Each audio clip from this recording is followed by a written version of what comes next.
history and America's godly heritage. We talk about anything that affects your faith, your family, or your freedom. So don't go anywhere, because Point of View starts right now.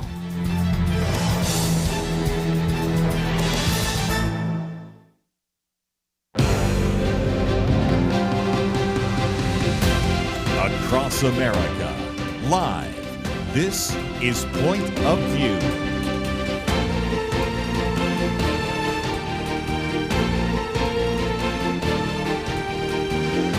And now, Liberty McArtor. Happy Monday and welcome to Point of View. It's always such a privilege to be here with you. I'm sitting in today for Kirby Anderson. You will be hearing Kirby again tomorrow. He'll be broadcasting remotely out of Augusta, Georgia, so that's something to look forward to. But today, we have a great show lined up. I'm about to interview Jessica Kastner. She has a book, Hiding from My Kids in the Prayer Closet, and it is full of so much encouragement, a lot of laughs, something that I think every parent listening or anybody thinking about becoming a parent in the future is going to be encouraged by. So we'll be talking with Jessica shortly. And then I hope that you stick around later in the show as well, because I actually have some encouraging news to share regarding Gen Z and church attendance and some other resources and tips for ministry leaders, for parents, for educators. So as always, talking about everything under the sun, but most importantly, from a biblical perspective and a Christian worldview. So let's turn now to our guest today, Jessica. Thanks so much for joining Point of View. It's great to have you here. Oh, great to be here, Liberty. Thanks again for having me on.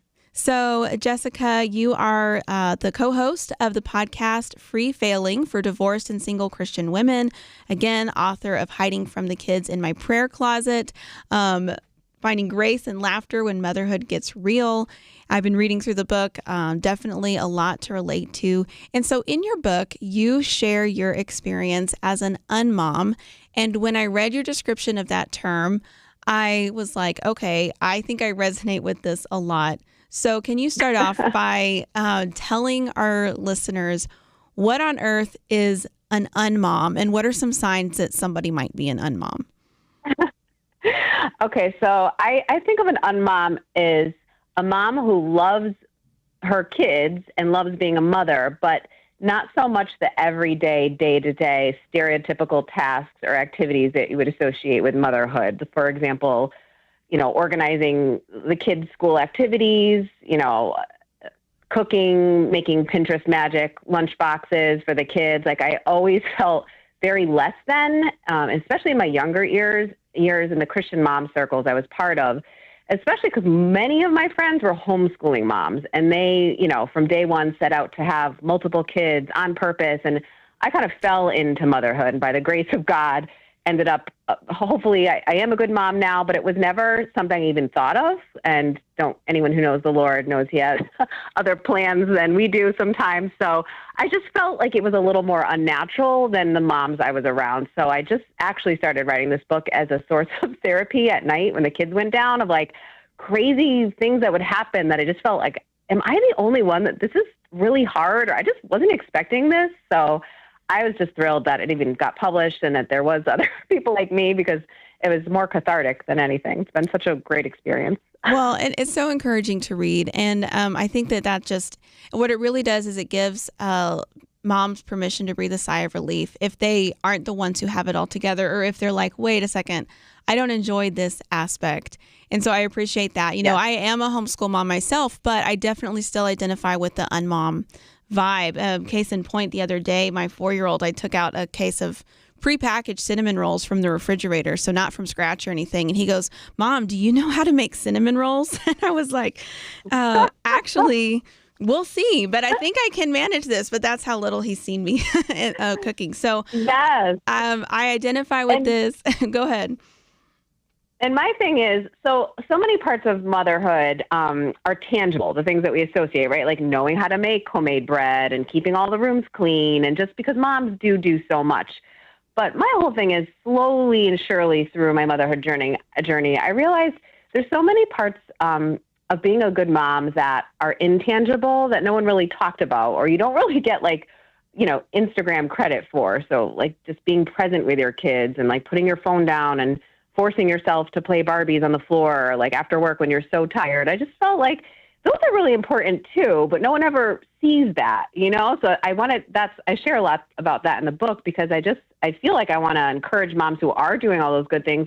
Sometimes that's even more important than having the perfect French braid in your daughter's hair or, whatever, showing up with like the perfect present on Christmas for all the different cousins. Like I feel like I just wanted to put more light on some of the qualities of motherhood that I think sometimes go unnoticed. Yeah, that's so true. The things that really matter and last and impact their hearts long term. It's so much wisdom in here, but I want to go back to the start of your story because what happened when you found out that you were pregnant with your first kid? It's kind of an amazing testimony. Yeah, so I was a senior year in high school. Not walking with the Lord. I was raised in a Christian home. My dad was actually a pastor, but he passed away when I was a teenager, and I just went down a dark road. I would say I'm like the prodigal daughter that came back after going to the University of Central Florida. So I say now, I think that unplanned pregnancy saved my life because I was in such a dark place. Even just me keeping the baby was part of a God story where he actually gave my sister, who was a Christian, she was like 17 at the time, gave her a dream that I was pregnant, and she bust in my door the day before I was going to go to an abortion clinic and started crying and just said, "I know you're pregnant and you can save the baby." And we just cried and bawled, and wow. And I couldn't go through with it. And it was the best, then I came back to the Lord when my first son, Jack, was around 1. I started going to church again and finally realized what this Jesus thing is, like what everybody had been experiencing that I just thought seemed so strange. So I do have such a heart for young girls and for unplanned pregnancies and single moms because it is so overwhelming, and I've been there, and I understand all the reasons people, decide to, or at least are scared to keep their babies. But for me, I just feel like God, nothing is an accident, and he's provided in so many different ways in so many areas of life that I could never have imagined. And I don't think I'm special in that way. I think he'll do it for every mom. So yeah, amazing. Wow. Amazing story, just how God intervened in your life. And we're about to go to a break in a couple of minutes, but I know you have so much more encouragement to share. But I just wanted to quickly quote this from your prologue. "I saw a baby as the end of all my dreams and ambitions, the end of myself. And thank God it was." And so a theme throughout the book is this, the sacrifice and really dying to self that comes with motherhood. And that can seem scary and difficult, but there really is a beauty in that, isn't there? There is such a beauty, and I feel like it's like living for the first time after you have a baby, but you wouldn't know. It's like describing what it's like to be in love before you're ever in love. So it's hard to, talk to parents or maybe scared of having children, or if you're pregnant and you plan it, to convince them that it's wonderful, but it really is so life-changing. And it's the biggest, for me, it was a release of a burden. I was so selfish and self-absorbed and miserable. I actually felt a physical relief after having a baby because I could focus on something else besides myself. Yep. Wow. Wonderful. Well, we're about to go to a break, but when we come back, we will be talking with Jessica a lot more about several things, several tips for encouragement, for surrendering to the Lord through difficult stages of parenthood. And if you feel like you've been alone, or maybe that there's a struggle that you've had in is becoming a mom or becoming a parent and nobody else understands, I think that you will find some community and camaraderie here as we continue to speak with Jessica. So we have a lot more to cover. Stay with us on Point of View. We'll be back in just a few minutes.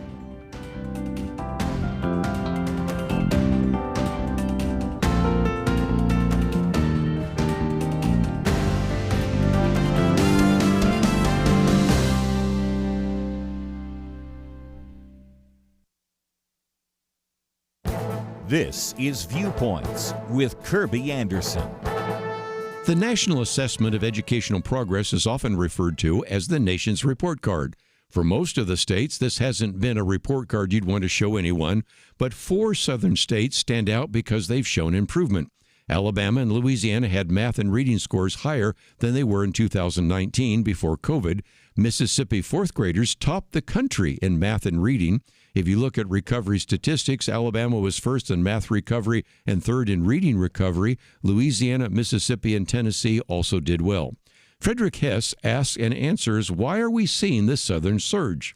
First, these states have a commitment to basic skills, especially phonics-based early literacy instruction, and they also have rigorous classroom materials. A second reason for the southern surge goes back to the lockdowns. These states reopened schools during COVID much earlier than blue states that remained tightly shuttered. By September 2020, most schools in Mississippi and Tennessee were open for in-person instruction, and half of the Louisiana schools were open. He also asks and answers another question. Why haven't we heard about this southern surge? Teaching basic skills in schools isn't too interesting for the current news cycle, but he also points to the reality that there's still an elitist contempt for red states, especially the Deep South. Add to that the inconvenient lesson about school spending. These states get a significant bang for a smaller buck than many blue states. We know what works, teaching the fundamentals and using good educational materials. These states have figured it out and can be a lesson to the other states in this country. I'm Kirby Anderson, and that's my point of view.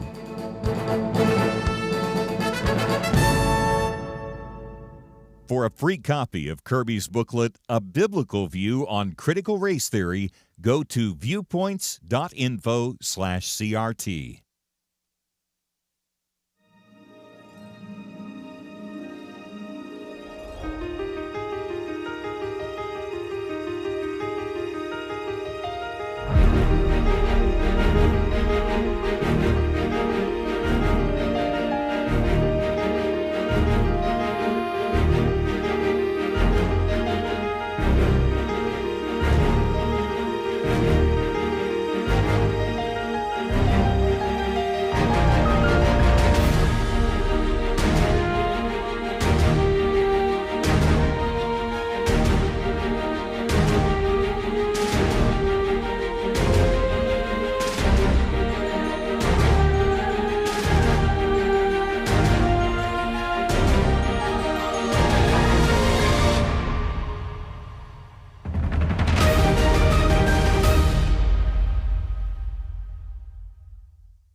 You're listening to Point of View, your listener-supported source for truth. Back on Point of View, we're talking with Jessica Kastner, author of the book Hiding from the Kids in My Prayer Closet.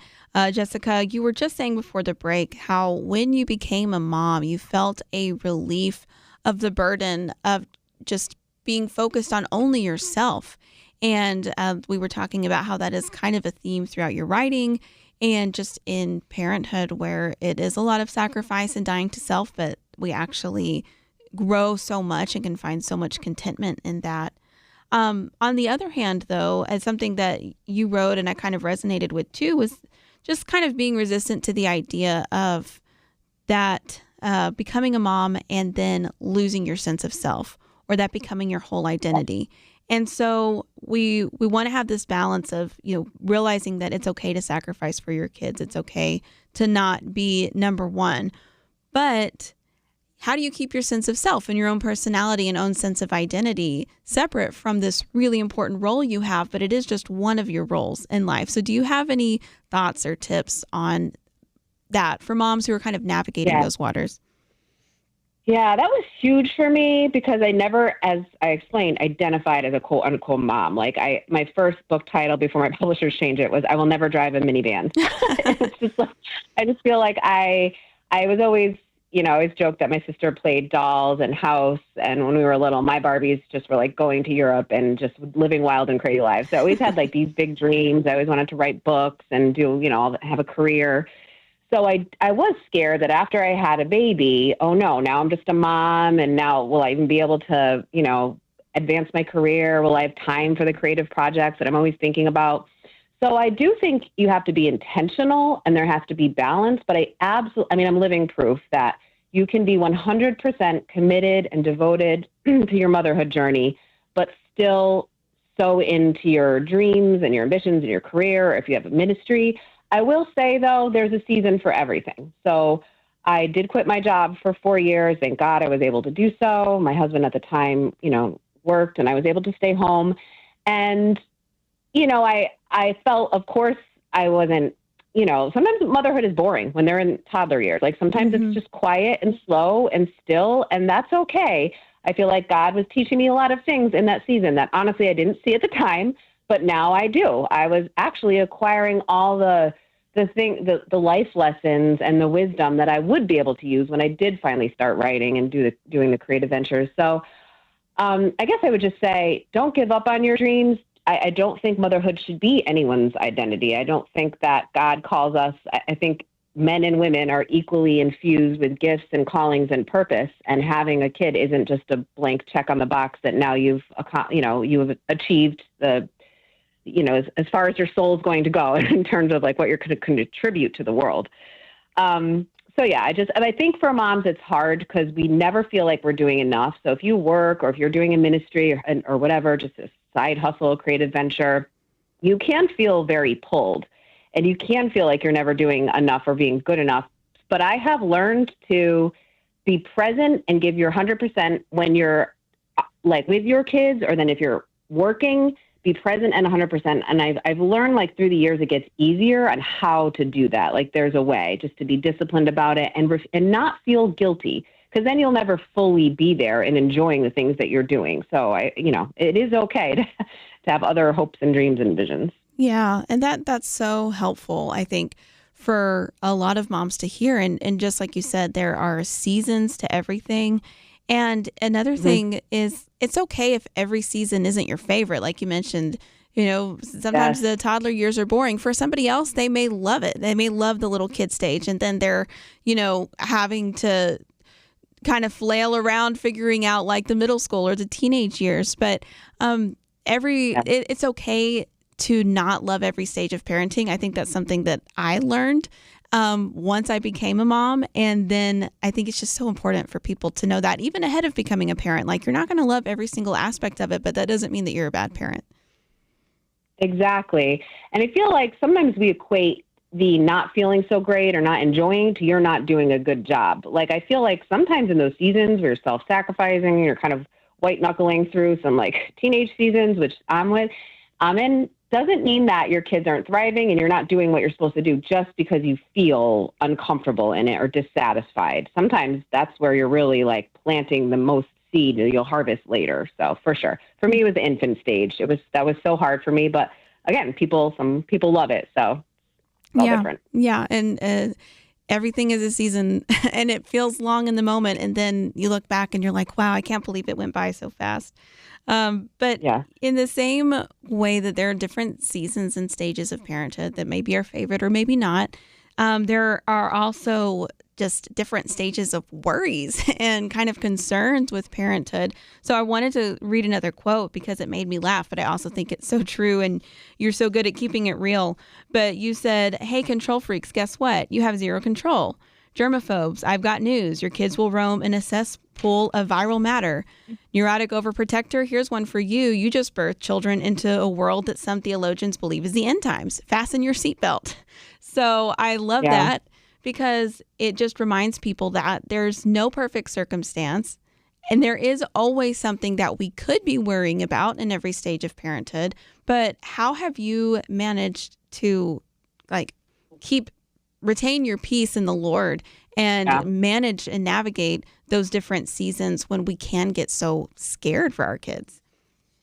I know. I have so much to say about this. I'll try not to go on. And it's great because I wrote that book. I mean, the book that you're referring to came out 7 years ago. So I was thinking, like praying before this interview, I'm like, wow, how amazing, God, that I can now say all these years later, it's true. Like, you can trust God. They did turn out okay. I've seen a couple. I have 3 sons. I've seen one in specific. He went through a really, really difficult time in middle school, like almost everything that your worried mom mind can conjure up when I say that. And it passed, and it took 1.5 years. It took every ounce of faith and trust in God for me to survive, like really army crawl through every one of those days. And I think what has helped me is, I always say, having a child, it thrusts you into being a trust relationship with God that I don't think you would necessarily be able to have if you didn't have a child, because it's something that you love more than yourself. You have no control. They're just walking around. So what's helped me is to realize God loves my kids more than I do. God cares more than I do. Nothing is taking God by surprise. So for example, when my son was going through that difficult season, I was like, God, you knew that he wasn't a mistake. You knew we'd be walking through this. You already have a way out. You're going to protect him. I can't see it now. because moms especially, we are a little more, I think we tend to worry a little more. And I feel like sometimes there's so much mom guilt. So it's also like, not only does God have your kids, and but it's also not your fault. So I think a lot of us really suffer from anxiety and depression because as these difficult, unforeseen things happen with our kids, or even if they haven't, you're just worrying so much. Just have to remember you're doing the best you can. Like, it's not direct, things will happen and seasons will be hard no matter what, if you have a child, and it's not reflective of your mothering. It's just the world that we live in, and God has it. It's just, I always think big picture, big picture. Think of your kid when he's 30, 40, 50. Think of seasons you went through when you were that age, or when I think of myself, I shouldn't have been alive through teenagehood, right? So it's like, I just feel like big picture, and God's got it. And this is not taking God by surprise. Wow, that is just so true and so encouraging to hear. We want, as moms, to completely insulate and protect our children, and yet I think we know, those of us walking with the Lord, logically, that that's not even what's best for them, because at some point they have to walk through those lessons too, and only God can know his plans for them and what he's going to teach them and us through every single one of those seasons. And so, yeah, thank you for sharing that. And it is really neat to talk to you too about, a few years after this book has come out, and you've continued trusting the Lord, and you've seen the fruit of that. And that's just such a neat testimony. But, I want to talk about, kind of, when we come back from a break we're about to approach, some of the things that you're doing now, and maybe some advice you have for somebody who's considering motherhood down the road and kind of looking back and reflecting on that.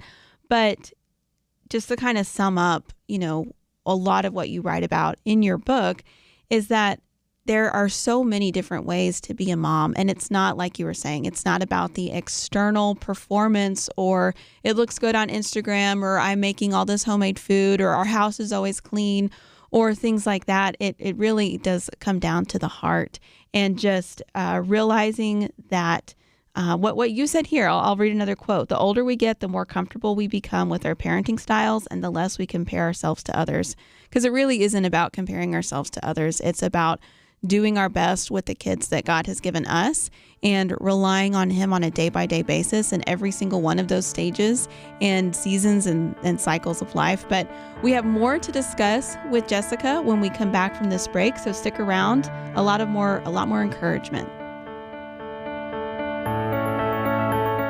At Point of View, we believe there is power in prayer, and that is why we have relaunched our Pray for America campaign, a series of weekly emails to unite Americans in prayer for our nation. Imagine if hundreds of thousands of Americans started praying intentionally together on a weekly basis. You can help make that a reality by subscribing to our Pray for America emails. Just go to pointofview.net and click on the Pray for America banner that's right there on the homepage. Each week you'll receive a brief news update, a specific prayer guide, and a free resource to equip you in further action. We encourage you to not only pray with us each week, but to share these prayers and the resources with others in your life. Join the movement today. Visit pointofview.net and click on the banner Pray for America right there at the top. That's pointofview.net. Let's pray together for God to make a difference in our land. Point of View will continue after this.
You are listening to Point of View. The opinions expressed on Point of View do not necessarily reflect the views of the management or staff of this station. And now, here again is Liberty McArtor. Welcome back to Point of View. We're still on the phone with Jessica Kastner, who is sharing her wisdom about leaning into the Lord during tough seasons of parenting and has so much wisdom and encouragement to share. Again, she's got a book, she has a blog, a podcast. So if you are interested in hearing more from Jessica, you can find all of those links at pointofview.net, along with all of the topics that we'll be discussing throughout the show today. But Jessica, I wanted to kind of zoom out a little bit and think about what's going on in our culture. We know when we look at headlines that there are people are not really having as many kids as they used to. So we talk about this a lot on Point of View. We talk about the fertility crisis, and there are a lot of things that go into this. But one of the things that I consistently kind of, see, and it is something that I think we should address more as Christians, is this kind of anxiety around becoming a mom, because not everybody has to become a mother. That's not something that, is a requirement for a Christian woman by any means. But a lot of people want to have kids, but they are waiting or they don't because they're afraid that they don't have their ducks in a row yet. They think, I need to have this much money. I need to have this achieved in my career first. Or I need to, wait because I'm not XYZ qualified. And so I would just like to hear from you any kind of thoughts on that trend or encouragement for maybe a younger person who's thinking about parenthood someday, but maybe they're kind of falling into some of these thought patterns of thinking that they have to accomplish X, Y, and Z before they can even think about becoming a parent. Totally. And I could so relate to that because, as we talked about earlier, I was a single mom for 7 years. So I had to start my first job, have a career, live in a house alone, supporting a child who didn't have a dad around. So that was one of my things is like, okay, I'm already coming into this life with him in a negative, right? Everything's not perfect. I don't already have my established career. I'm not making enough as I wanted to, so I could start a college fund as soon as I start putting money in my 401k, all of that. I have a couple of things to say. One is you don't need to have a perfect life to be a good mom. So just because circumstances aren't ideal or perfect doesn't mean your family life can't be. And not that perfection is anything we should be striving for in parenthood, but I just feel like there's a sense of we have to check enough boxes. We have to feel confident enough before take kids out of it, before doing anything. And that's not how God operates because he wants us to rely on him. Mm. And I will say in my life, God is a multiplier. Like God can expand your capacity, your time, your energy. He'll send help in ways you never experienced. And I'm talking directly to motherhood here, or parents. It could be for anybody where it might seem impossible. Say you're stressed out or a young couple just got married. You could barely make ends meet, or if it's not financial, you just feel like, oh, maybe marriage is harder than you thought. And would bringing in a baby make it worse? I feel like it's John 14:13. Anything you ask in my name, and having kids is God's will. It doesn't mean it's out of God's will if you decide not to. But if you do decide to have a child, God will bless that, right? It's be fruitful and multiply. This is something that God designed. So he will bless it. He will make a way. That's the whole, the song, The Waymaker, I love so much. He makes a way when there is no way. So we can't look at parenthood through our human eyes. We have to apply just as much faith and God lens as is to our parenting journey is we sometimes more easily do in other categories of life, right? And this is a hard one because having kids, it's probably the most important decision of your life, right? And getting married and having kids. So I just would encourage people out there, God's just bigger than any hindrance or fear that you have. And it's never good to make a decision or, based on fear. So I would just spend time in prayer and really get to the core of what those fearful thoughts, where they're stemming from, because sometimes there could be a need for healing there.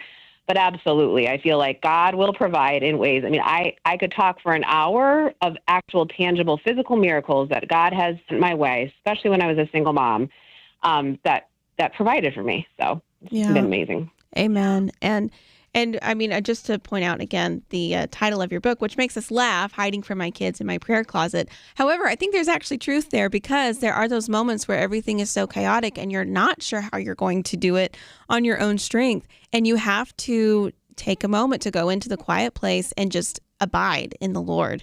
And I'm sure that that's something that you've had to do on your journey as well. And just that has to take priority sometime. Even if everybody's screaming, sometimes you just need to recenter and be with God for a moment. And that's the thing. It doesn't have to be those big prayers. Keep my kids safe. Watch them when they're at school, especially when they're little. I'd have to pray moment to moment. Give me patience.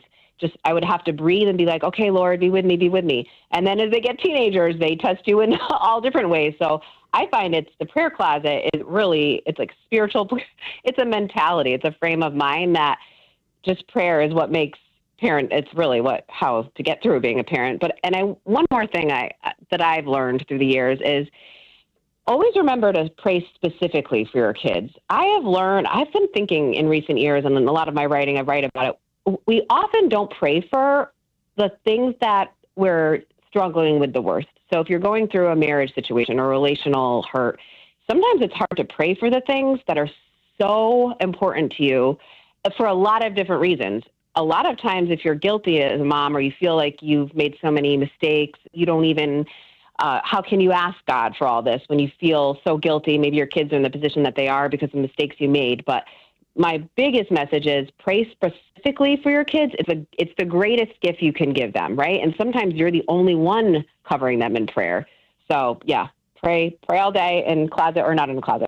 Yeah, such a reminder. There's so many times where we can worry or fixate on something, and then it's like, oh my gosh, you can pray about that very specific thing. Yes, and even when you're mad, Yeah. Pray for their attitude to change. I have prayed before my teenager has woken up on a Saturday morning, like, Lord, just let there be a softness of heart. Like, let him even just smile at me. Like, we're talking minutia. Like, teens will make you a prayer warrior.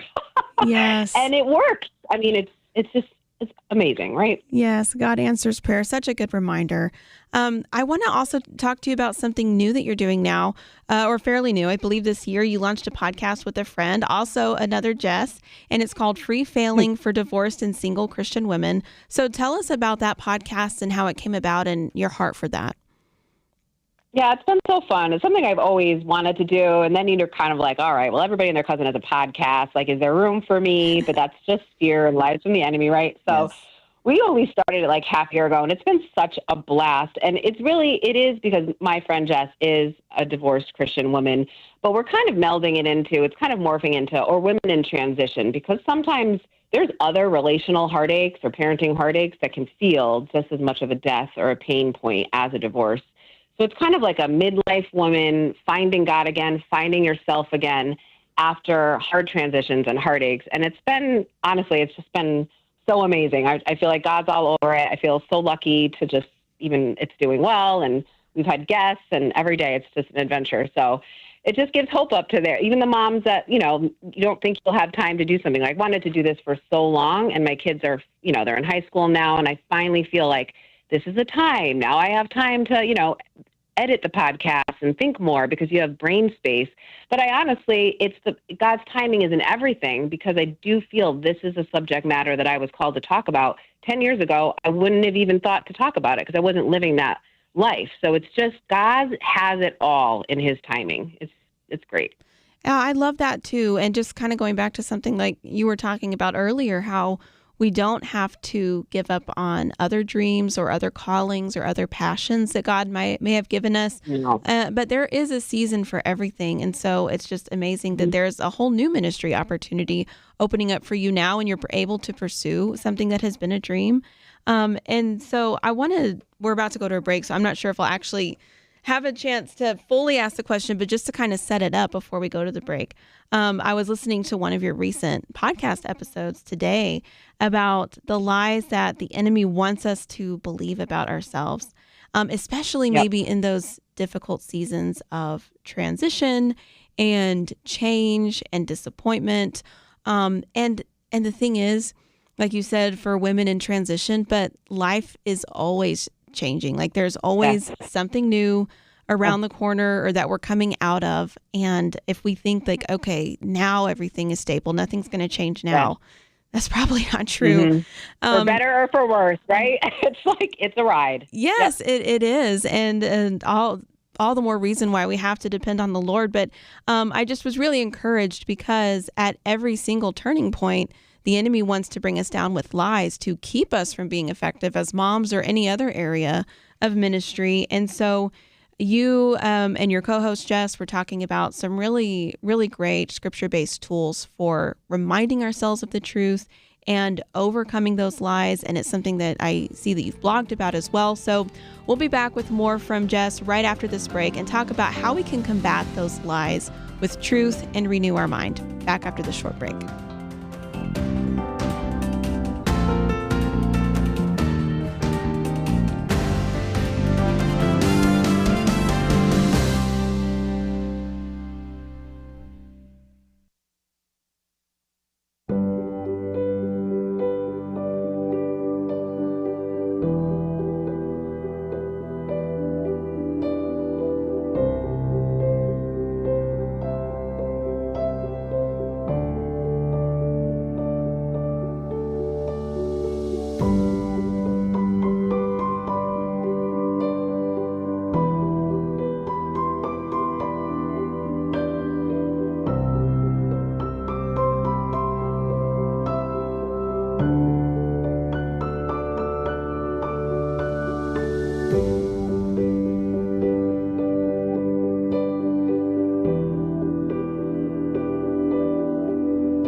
You're listening to Point of View, your listener-supported source for truth. Well, we've been having just an awesome conversation with Jessica Kastner today. She's author of the book Hiding from the Kids in My Prayer Closet, co-host of the Free Failing podcast. She has a website where she blogs and writes for different publications as well. So again, you can find any of her information and links at pointofview.net, and I highly encourage you to do so. But Jessica, we were just talking a moment ago about how in each new season of life, there are new challenges, new worries, new fears, and new lies that the enemy tells us.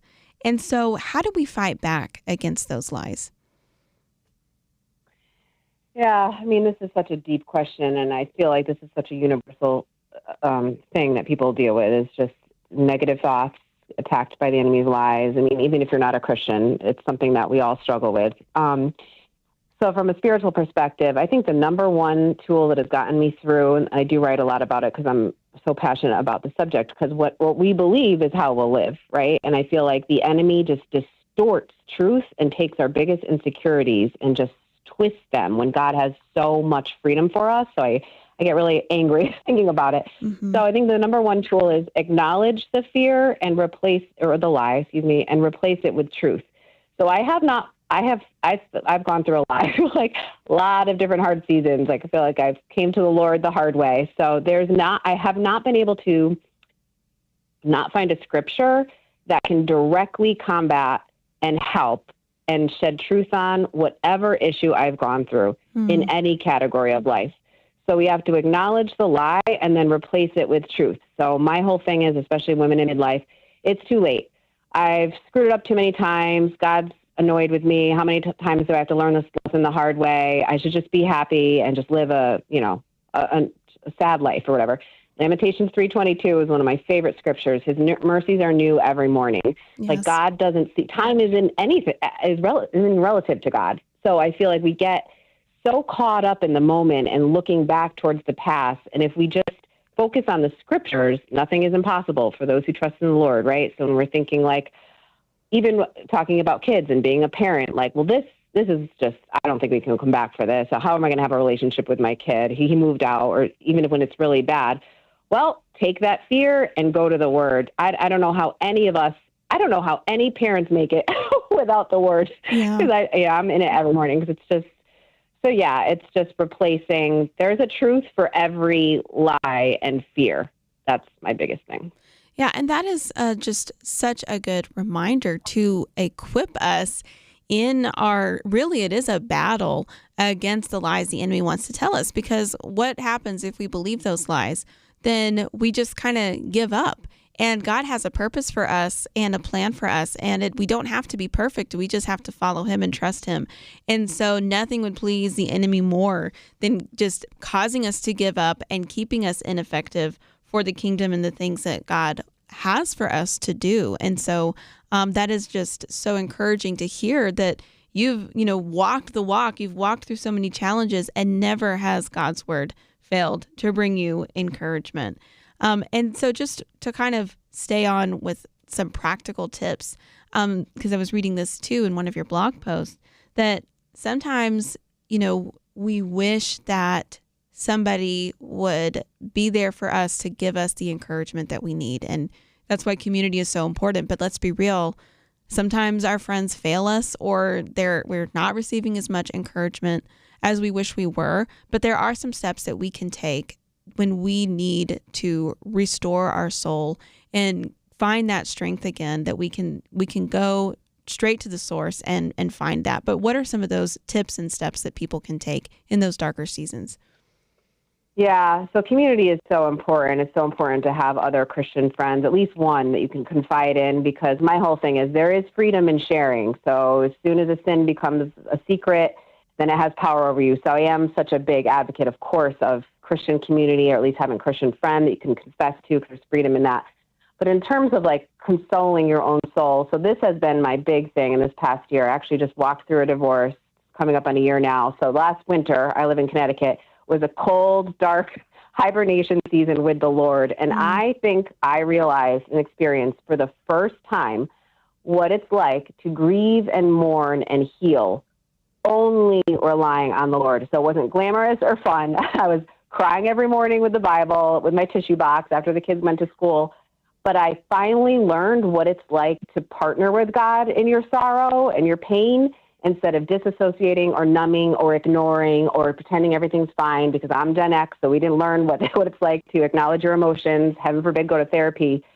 So it's been I'll look back and it'll be one of the hardest things I walk through, but also one of the most precious, because I have experienced the faithfulness and love and comfort and strength and provision of God in a way that I only thought other people would experience. So the answer is, when you're feeling those feelings of stress, pain, anxiety, hurt, you have to sit and God is at your right side. So you physically, like, I would picture him there and I would cry and read the Bible and put a worship song on and just feel his presence there, feeling it with you, so it's grieving is a verb, right? So I never did it with the Lord. I just had faith that everything will be okay, but I didn't involve him in my pain. And I think, we could definitely apply this to things that you're going through in a parenting season that are painful. It's so much easier when you involve God in the pain. Yeah. And that's something that I think maybe we fail to talk about in modern Christian culture a lot is that, like you said, grieving is a verb, and the Bible, creating space is kind of like a term that we hear a lot now, but really the Bible and the Lord creates that space for us and encourages us to mourn and lament and grieve in the hard seasons, just like you were saying. And so it's so good to hear you talk about going through that and leaning on the Lord during that time, because I think that's something that maybe a lot of people haven't heard before. And you just have so much wisdom to share, and I appreciate it so much. And so in a couple minutes before we have to end the conversation, since you have walked through that season of being a single mom, I want to also give you an opportunity to say, hey, what can the church do better as Christians? How can we support moms better? How can we support single moms better and really live out that community that we're supposed to be? Sounds good. So I think the church has done better. I feel like I remember at first I thought I felt like I had a scarlet A on me when I was, just coming into the church. I wasn't even Christian, but around other Christians. So I thought I would feel judged, but I wasn't. So I feel like I do think the church is just more accepting of divorce, right? So it's like, unfortunately, affected 50% of the married Christians. So I feel like our empathy is increasing, and maybe our just tolerance is increasing for other people's decisions or, journeys.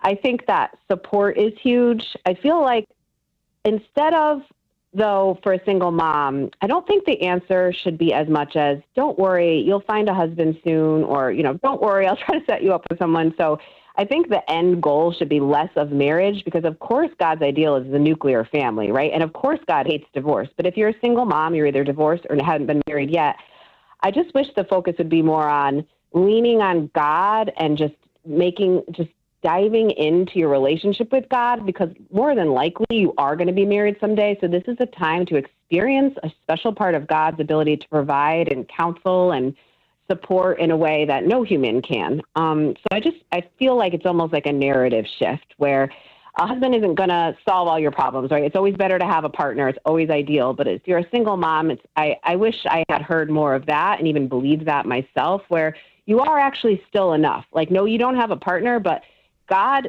I always say, sometimes Christians get into God chose my husband or wife for me, or, yeah. Oh, can you hear me?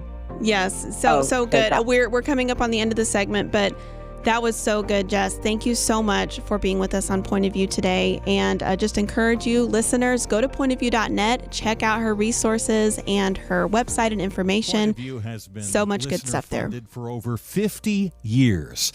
And listeners who give monthly are the lifeblood of this ministry. And that is why we are inviting you to join that special team, the Truth Team.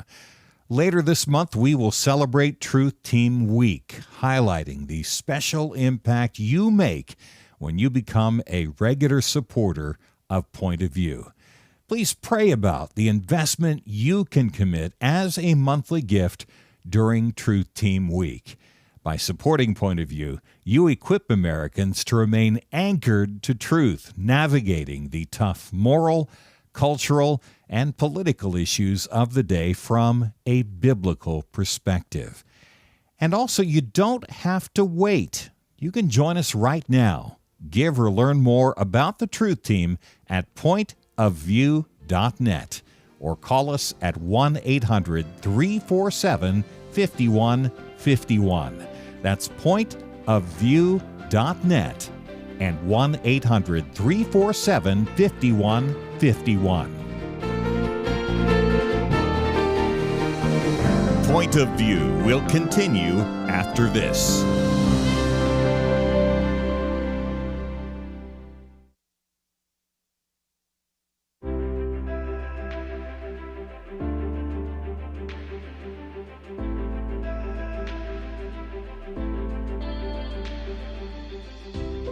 Thank you, Kirby. I really appreciate your program. You cover a lot of issues that a lot of us think about, I'm sure. And this is the first time I've ever called in, so I appreciate your input, too. Oh, I thank God for what you're doing on Point of View. You guys have more influence across this country than I believe any of them in terms of tackling the issues and getting the truth out to Americans. It's getting to the point where truth just is bottled up on every hand. Every time you turn around, there's another big bottleneck against truth. I hope your listeners realize what Point of View is doing and supports Point of View in every possible way you can. You know, I can't go to Washington. I can't do those things, so the only way that I can help is the way that God has provided for me, and to give some of that back to you guys. So, like you said, partnering with Point of View, because, you know, you can't do it alone. Thank you very much for what you guys do. Believe me, it's a needed thing, and I just hope everybody certainly would get on the bandwagon with you. Point of View Radio Talk Show.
Hi, this is Kirby Anderson. You know, each day we take on the tough issues and provide a biblical perspective to them. The topics we cover are wide-ranging: apologetics, theology, prophecy, creation and evolution, intelligent design, marriage, family, child-rearing, the millennial generation, trends in society, politics, economics, business, religious liberty, the Constitution, public policy, foreign policy, military policy, tensions in the Middle East, abortion, homosexuality, pornography, sexual ethics, media, technology, history, and America's godly heritage.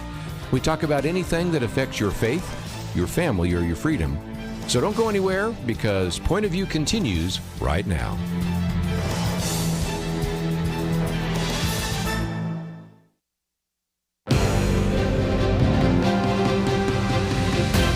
Across America, live. This is Point of View.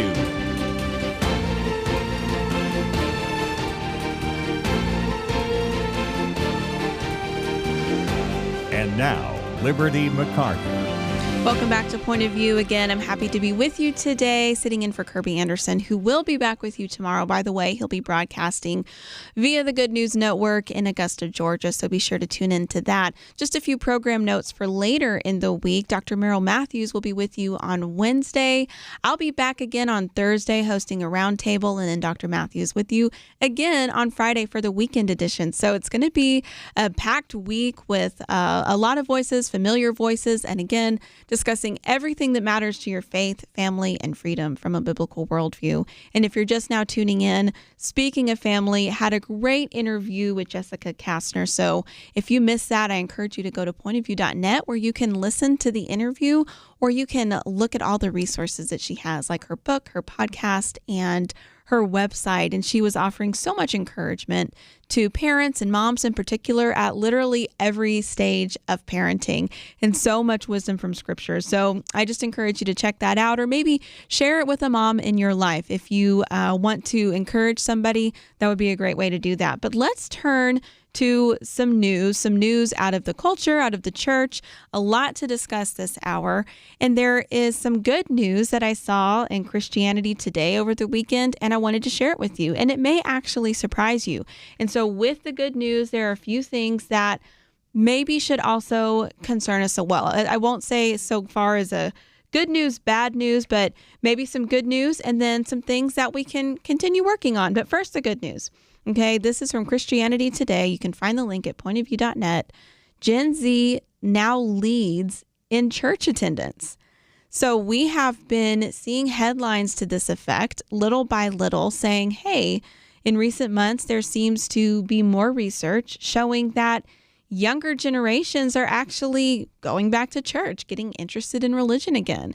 And it's so unexpected based on just typical trends and what we have heard for years about Gen Z having such low rates of identifying with any religion that a lot of people have been kind of skeptical. But this is actually based on a new study. It's from Barna. And so we know Dr. Barna, we know his research group very well. And so this is a pretty thorough study talking about how when it comes to church attendance, Gen Z churchgoers are actually leading the post-pandemic surge. Okay, so churchgoers between the ages of 18 and 28 attend church more frequently than their older siblings, parents, or even grandparents. But when we talk about regular church attendance, and this is kind of the thing that, okay, let's talk about this. Let's work on this as Christians and as a church. When we're talking about those who are going to church the most often, it's about 23 services a year. So 52 weeks in a year. That's definitely not every week. So what we're seeing really in terms of what is considered today to be regular church attendance is about 2 or 3 out of 5 Sundays. When it comes to some other generations, for example, so Gen X makes it to about 19 out of 52 Sundays. Boomer and elder churchgoers average just under 17 Sundays out of 52 Sundays a year.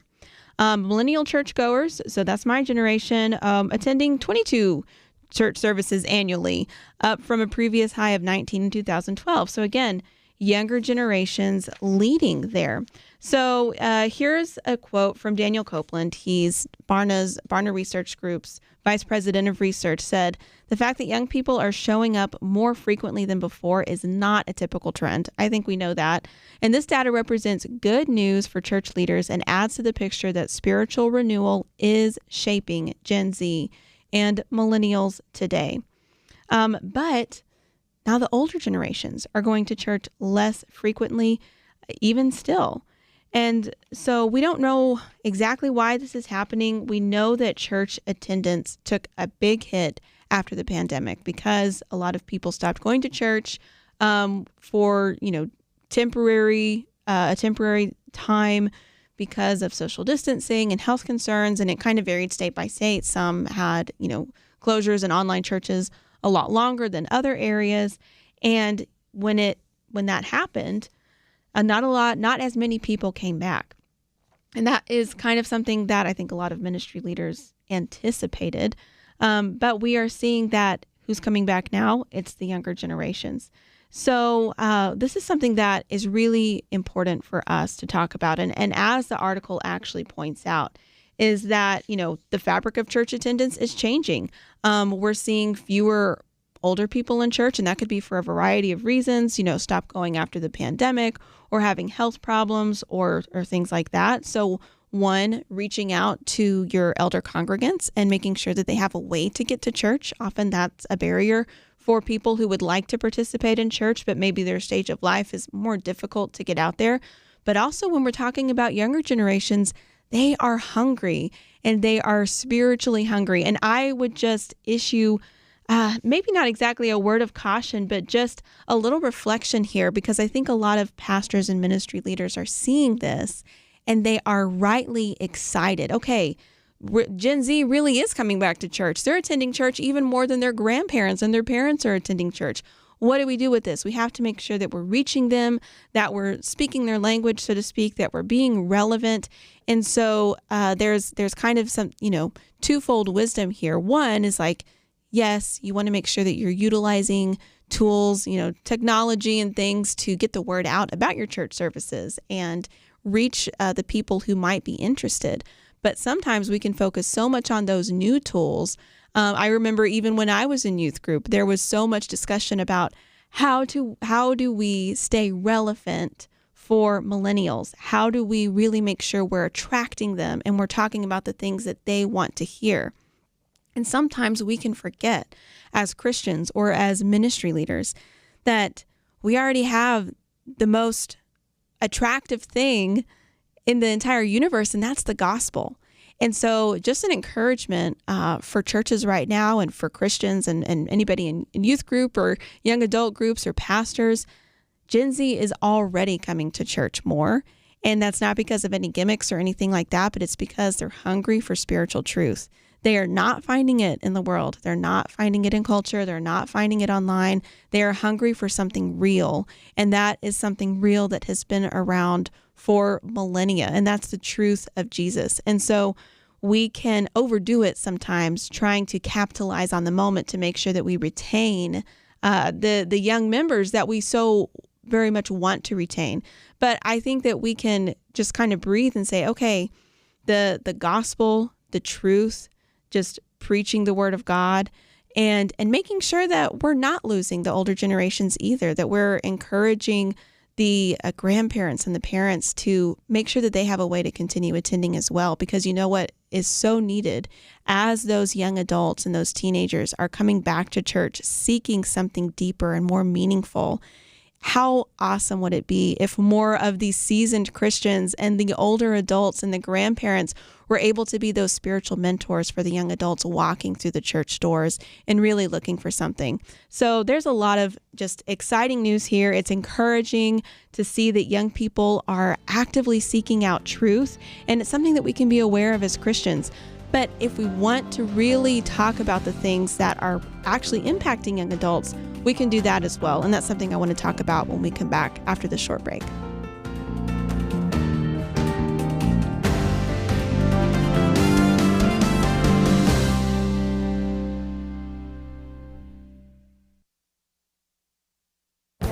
This is Viewpoints with Kirby Anderson.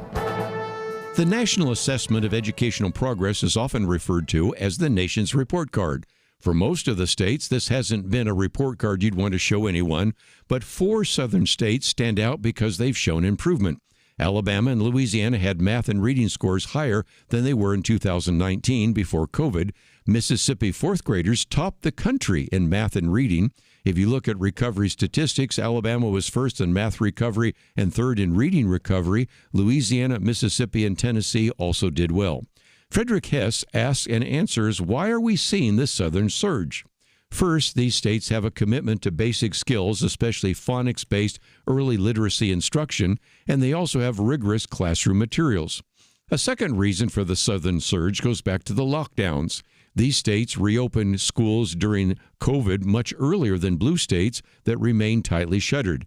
By September 2020, most schools in Mississippi and Tennessee were open for in-person instruction, and half of the Louisiana schools were open. He also asks and answers another question. Why haven't we heard about this southern surge? Teaching basic skills in schools isn't too interesting for the current news cycle, but he also points to the reality that there's still an elitist contempt for red states, especially the Deep South. Add to that the inconvenient lesson about school spending. These states get a significant bang for a smaller buck than many blue states. We know what works, teaching the fundamentals and using good educational materials. These states have figured it out and can be a lesson to the other states in this country. I'm Kirby Anderson, and that's my point of view.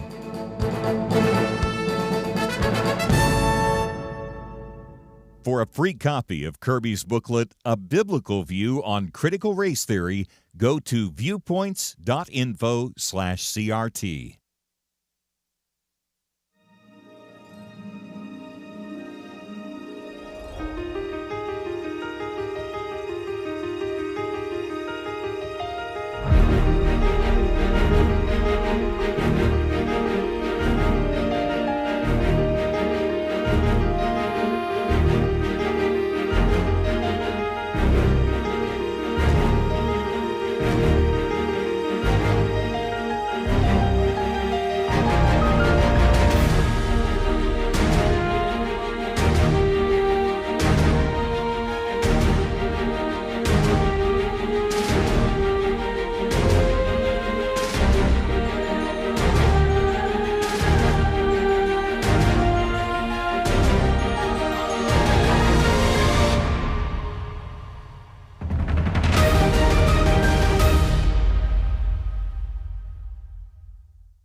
You're listening to Point of View, your listener-supported source for truth. So as we were just talking about, Gen Z is actually leading in church attendance. That doesn't mean weekly attendance, and that's something else I wanted to mention as well.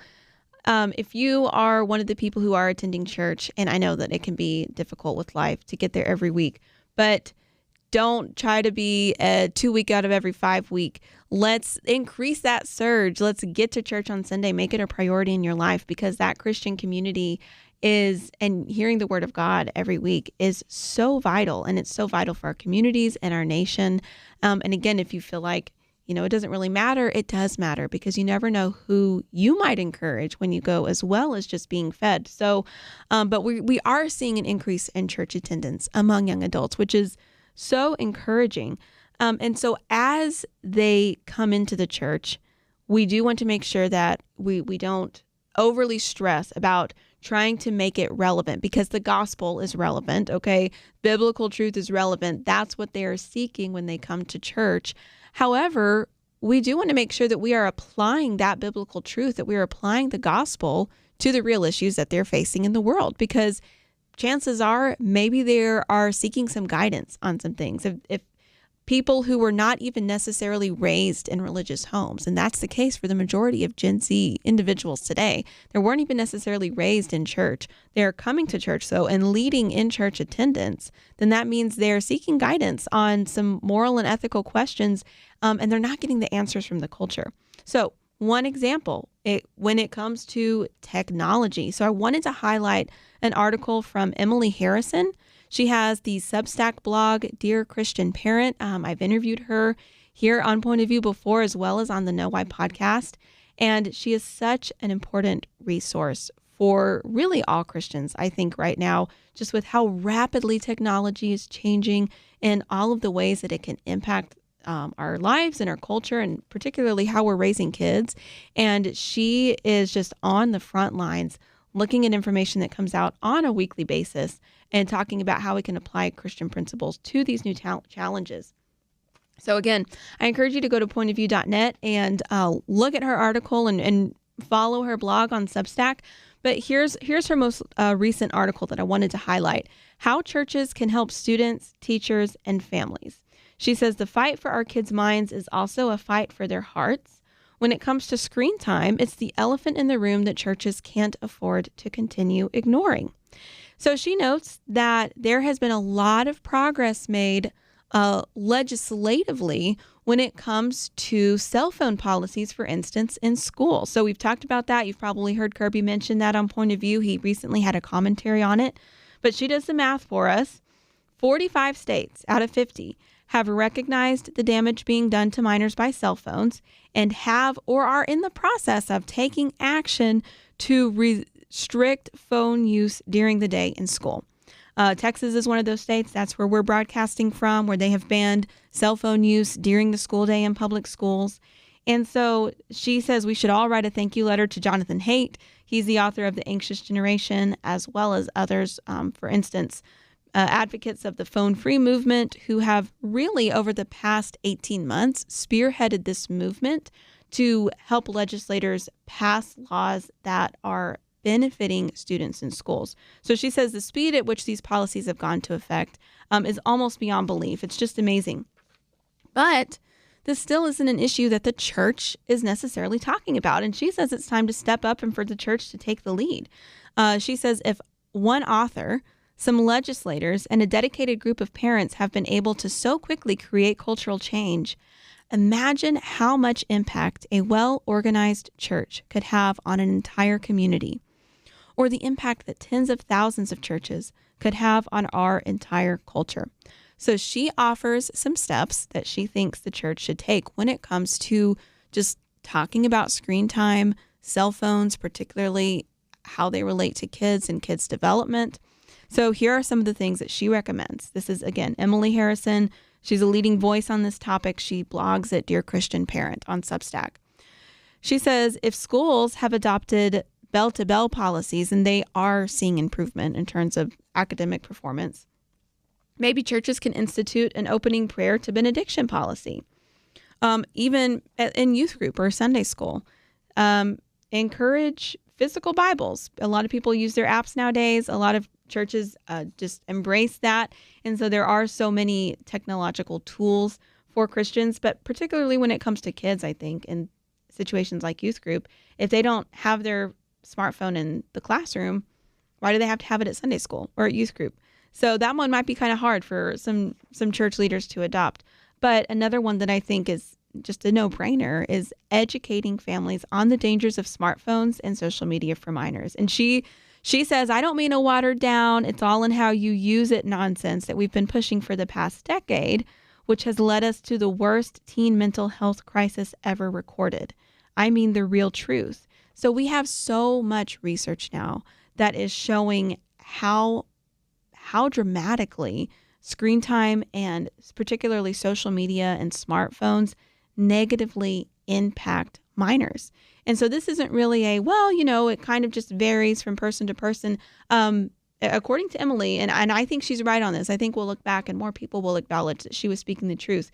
This is really kind of a more black and white issue than a lot of people make it out to be, in terms of it's just not good for kids, and it actually presents a lot of dangers to their well-being. So churches could have a seminar. In fact, she also speaks, so you can reach out to her at her website, which is linked at pointofview.net. And so you can invite experts, you can talk about this and have an informational meeting for parents. And maybe that's something that, youth leaders can kind of lead and spearhead, because it's something that's relevant. She also talks about supporting communities, as so many parents are trying to create communities and just kind of support groups amongst themselves for families who are on the same page of trying not to raise their kids with technology or with smartphones. And so supporting those efforts. And chances are they're in your school district as a church where you meet. They maybe have implemented cell phone free policies. So even talk to the school administrators. A lot of times churches partner with schools and support them and support their teachers and do ministry in schools, which is great. But talk to them about the cell phone policies and how that's impacting kids and support them in that if they're trying to limit that in schools. So I think she has so much wisdom here and good advice. But one of the things she ends with is saying, I consistently hear from non-Christians that they want churches to fight for these issues. They see the structure and stability that churches provide and are looking for our leadership. So you have the secular community actually saying, hey, church, we want to hear you talk about the negative impacts of screen time and cell phone use for kids and these dangers. I just wanted to add an additional encouragement too, because I understand we are living in a culture where, and I think pastors are probably aware of this, that so few people in our culture have a biblical worldview, as we've discussed on Point of View a lot.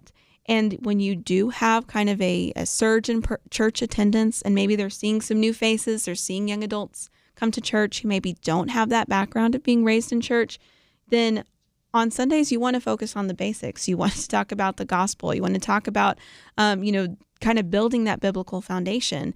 And so I understand if there's hesitancy to say, well, this kind of seems like an individual issue. We don't really want to get into that. Families can decide how they want to use screen time. And I understand that. But I want to just present a question.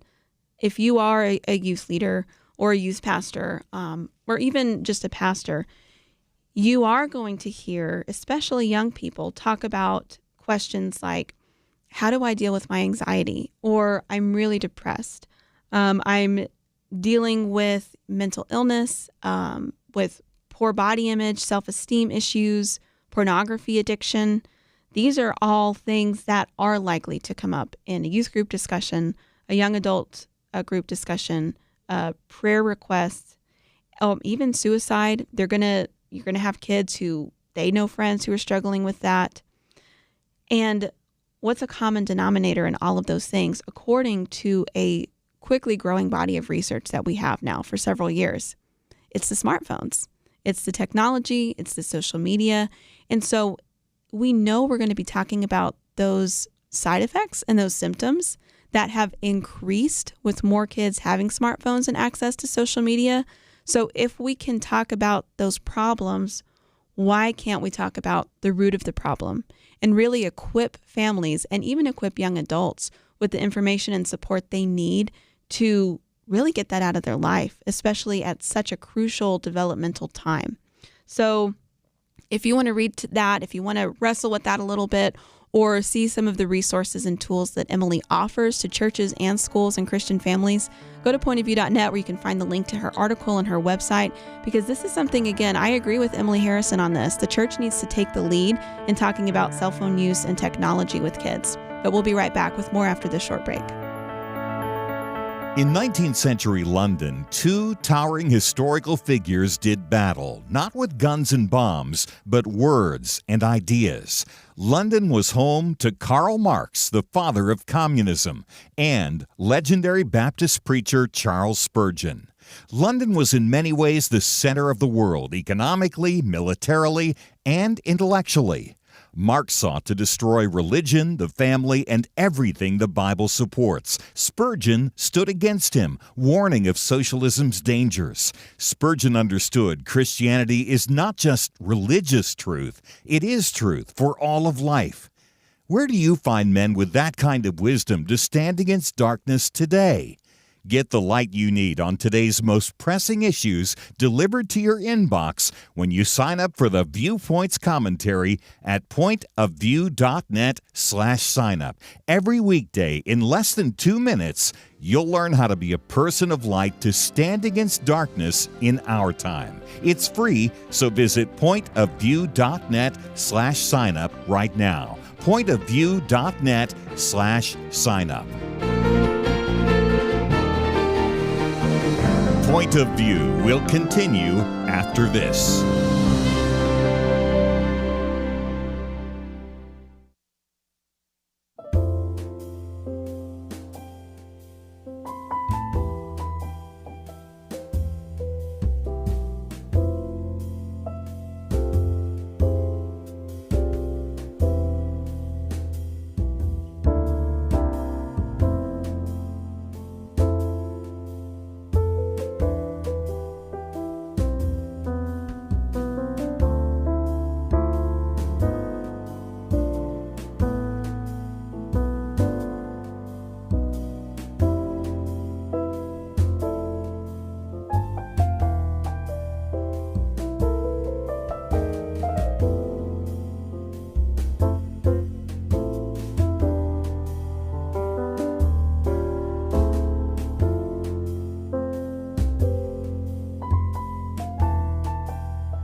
You are listening to Point of View.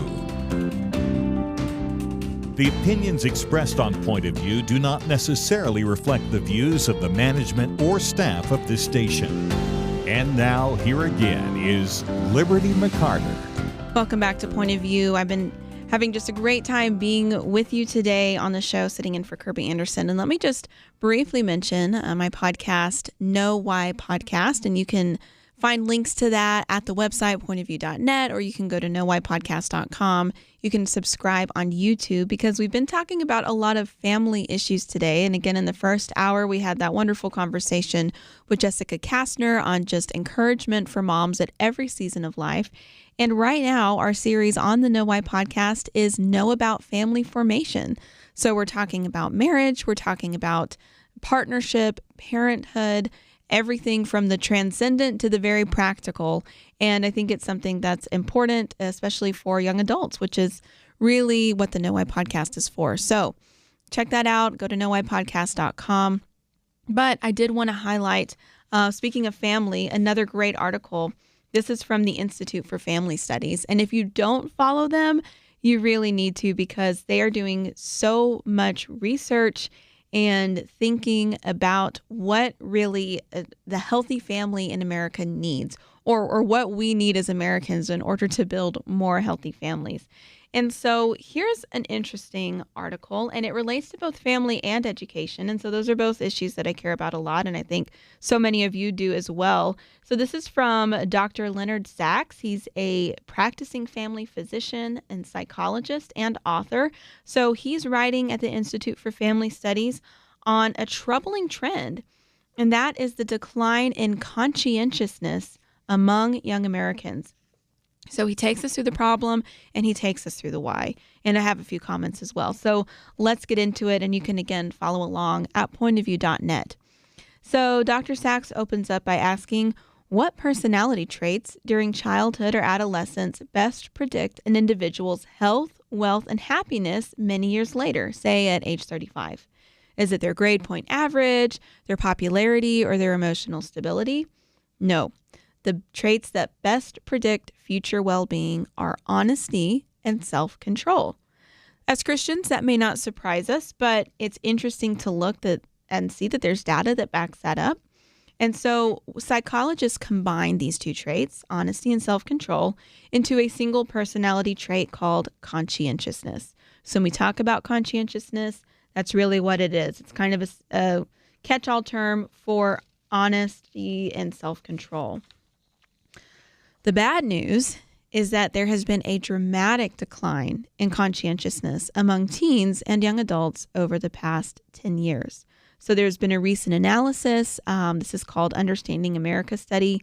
And so he, in this article that you can find that we have linked for you, you can look at the charts and see really just dramatic declines in young adults and teens in conscientiousness. I mean, like a steep line here going down on the chart.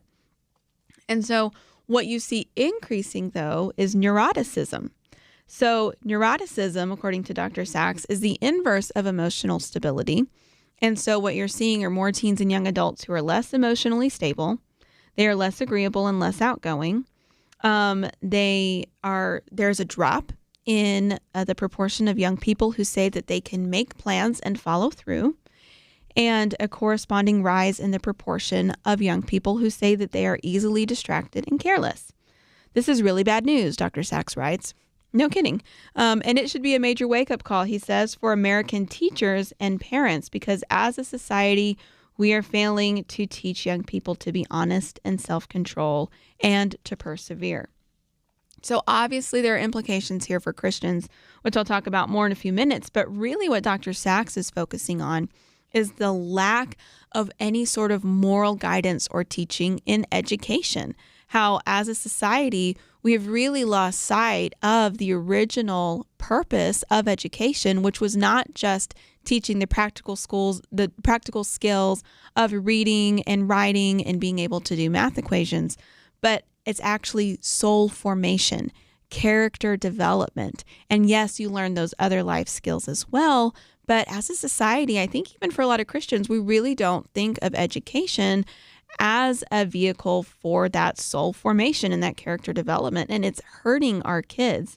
So Dr. Sachs says that over the past 24 years, he's visited more than 50 schools, and he says, I can tell you that a concern for moral and spiritual values is not the top priority at most public schools or at most secular independent schools.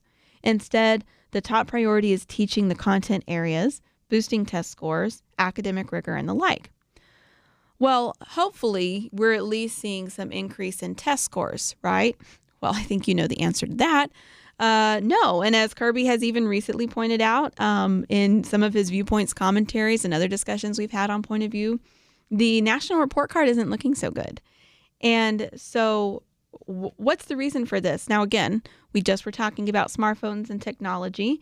And so those are probably impacting it. But this is actually, Dr. Sachs really doesn't focus on that. He says he doesn't think those are the primary culprits because, again, it really signals a shift in values. Those things are, yes, distraction tools. You know, they are distracting kids. They're probably making it easier for them to not persevere as much. They may be contributing to the emotional instability. And I would say we definitely know that because of the research we have. But it's also really a failure of, again, the adults in the nation, the adults in the room to teach those values like honesty and self-control. And as the author correctly notes, you really do have to teach those, especially if you have a biblical view of human nature. We don't just kind of fall into being honest and having self-control. Those are fruits of the Spirit. Those aren't something that just happened to a person as much as we wish that they did. And so this is happening in the home, and this is happening in schools. So one of the interesting things that he notes, again, as a psychologist and based on a lot of research here, parents who are very politically conservative are the most likely to have strong, loving, authoritative relationships with their children. In other words, the kind of relationships most likely to give rise to kids who are honest and self-controlled. Now, he goes on to say that doesn't mean you have to be politically conservative, but maybe you do need to parent with the confidence of a politically conservative parent. And so one of the examples he gives is that according to the research that he's done and his experience in practice, parents who are more politically left of center are more likely to agree with the statement that good parenting means letting kids decide. That wasn't true 30 years ago, but it is true today. So when we're talking about authoritative parenting, just for some term clarification here, that a lot of people conflate that or confuse that with authoritarianism. And that's really not the same thing. And gentle parenting also doesn't necessarily negate authoritative parenting. But what authoritative parenting is, and where there are clear boundaries with kids of the parent is the leader, there are clear boundaries, there are consequences, and you are expected to behave a certain way. You're not expected to be perfect because nobody is. But you are parenting with a little bit more structure. And yes, as the parent, I am going to guide you because you're a child and you don't know everything yet. And that can be a very loving and gentle thing, but kids really need that structure and those boundaries. I think that's common sense. So it's just interesting to see what may be intuitive for a lot of us or things that we may suspect and hear, but to see it actually charted out here. And again, when it comes back to education, he quotes Noah Webster here. The virtues of men are of more consequence to society than their abilities. And for this reason, the heart should be cultivated with more assiduity than the head. So this is something that really we should be prioritizing, even in the classroom. I firmly believe that parents are the first teachers of their kids. It's our responsibility as parents and to support and aid that too as grandparents to pass on those moral values. But really, we can help restore an understanding of education as character development and realize that we do need to be teaching those moral standards and those lessons about honesty and perseverance. And it is so relevant today. So just a quick note before we go to the break. As we've discussed, there is a movement, especially in some areas, states like Texas, to put the Ten Commandments back in classrooms. Now, not everybody may agree that that's something that necessarily needs to happen. But looking at research like this, I'm asking, how much harm can it do? And maybe it would be good to, even if people don't necessarily agree with all of the 10 Commandments or they don't abide by the Christian religion, they can have some moral guidance in the classroom and have that be, symbols matter. So symbolically, if we're highlighting something that is a moral code of sorts, I don't think that there can be really any drawback to that.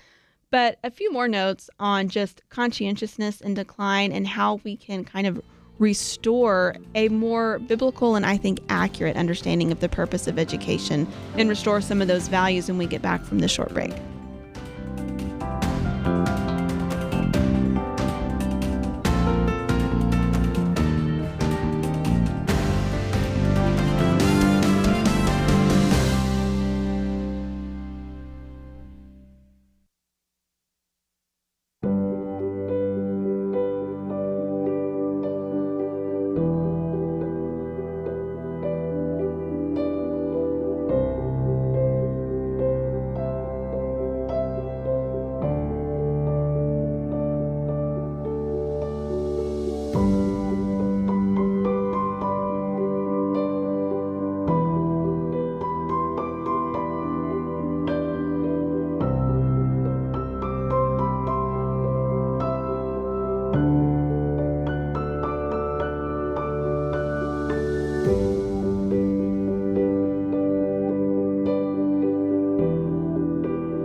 You're listening to Point of View, your listener-supported source for truth. Welcome back to Point of View. We're here for a few more minutes, and it's just been such a privilege to be here with you today. But I wanted to finish talking about something that we were discussing in the last segment, and that is the issue of virtue in education, or this article we were discussing that was published in the Institute for Family Studies titled "Conscientiousness is Declining Among Young Americans and Why."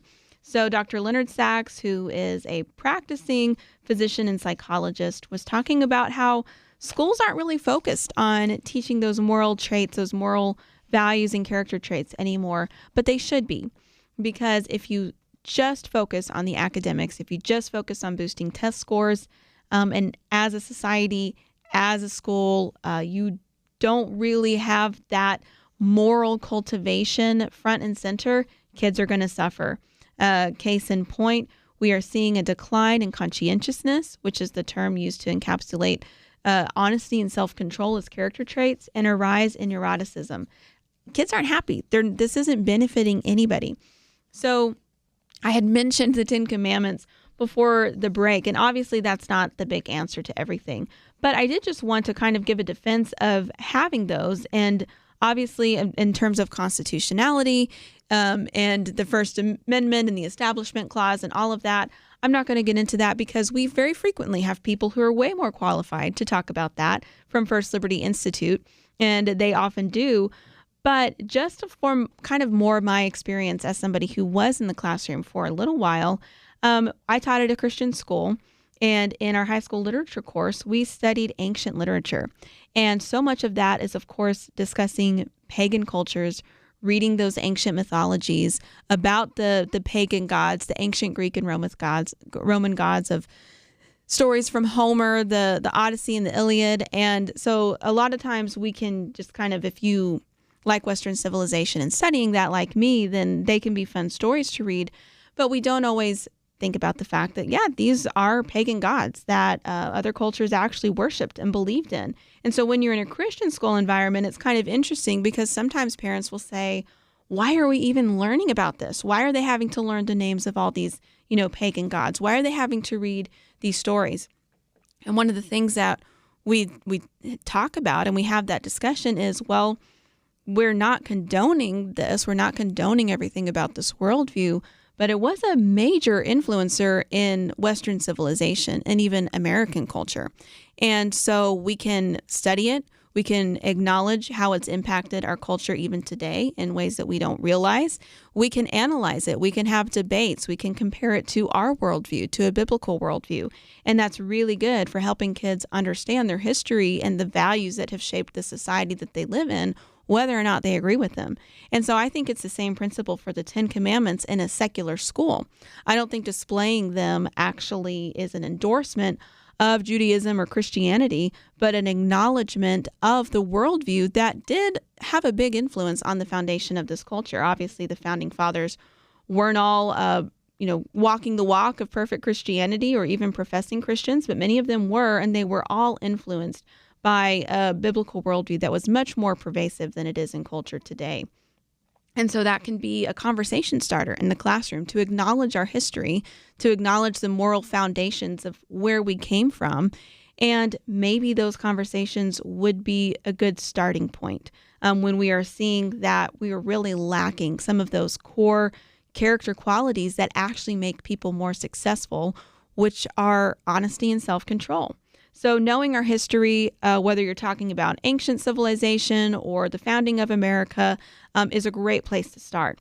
Also, really bringing in these kind of character qualities and training as a part of education, both at home and in school, is so timely right now because there are so many new ethical questions that students are asking.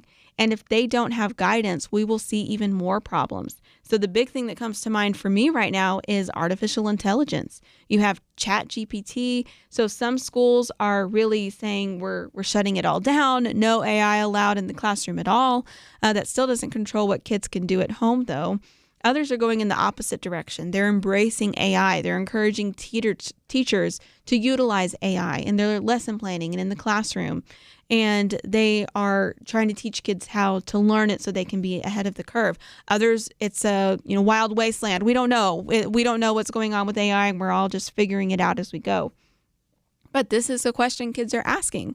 I had the opportunity to guest teach a writing class for a group of homeschoolers, high school homeschoolers, just a few weeks ago. And one of the questions that came up from those high school students was, is it cheating to use ChatGPT in these certain circumstances as I work on my paper?